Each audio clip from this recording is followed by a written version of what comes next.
वक्रतुंड महाकाय सूर्यकोटि समप्रभा निर्विघ्नं कुरु मे देव सर्वकार्येषु सर्वदा।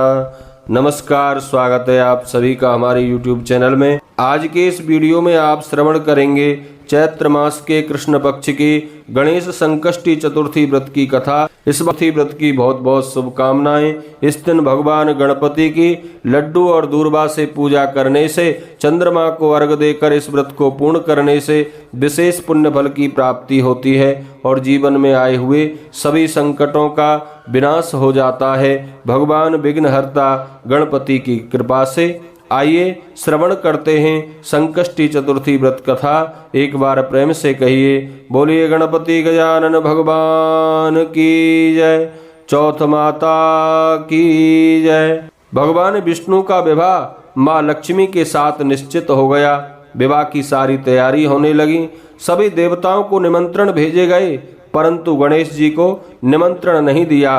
कारण जो भी रहा हो, अब भगवान विष्णु की बारात जब जाने का समय आया, सभी देवता अपनी अपनी पत्नियों के साथ विवाह समारोह में आए। उन सब ने देखा कि गणेश जी कहीं दिखाई नहीं दे रहे हैं।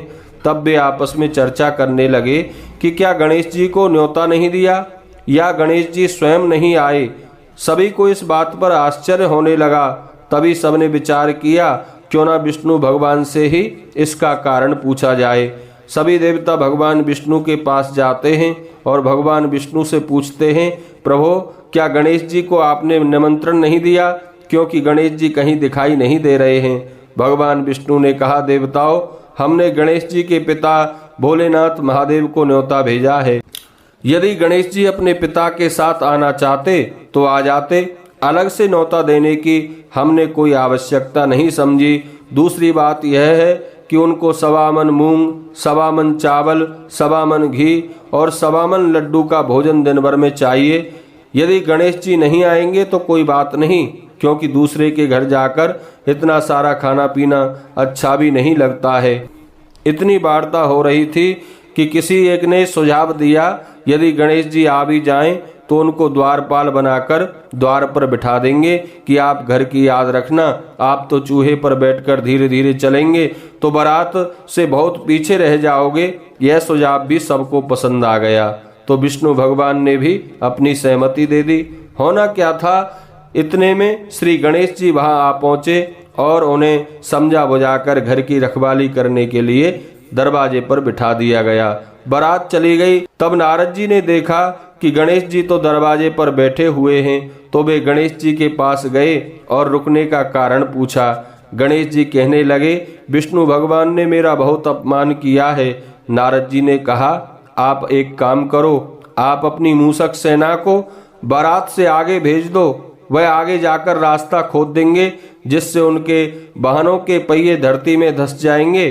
तब आपको सबको बुलाना पड़ेगा सम्मान पूर्वक। अब तो बंधुओं गणेश जी ने अपनी मूषक सेना जल्दी से आगे भेज दी और सेना ने जमीन पोली कर दी।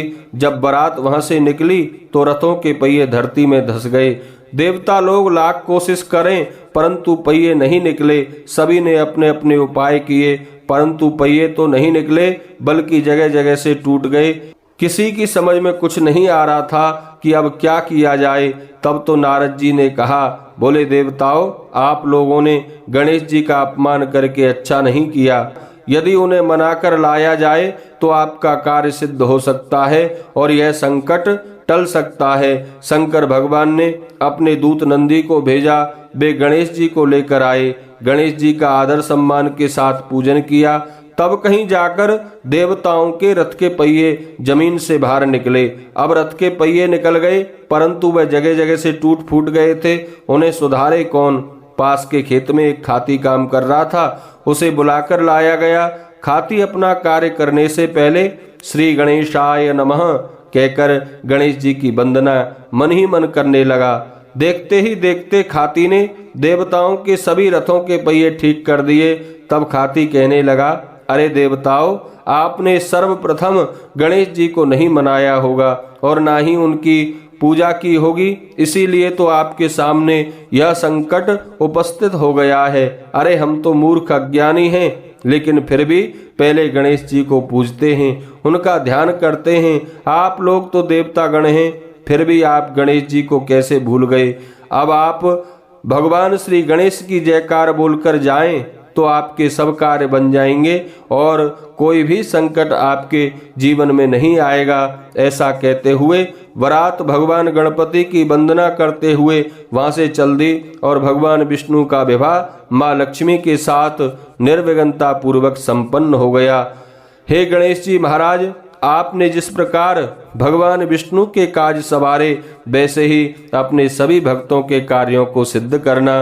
बोलिए गणपति गजानन भगवान की जय।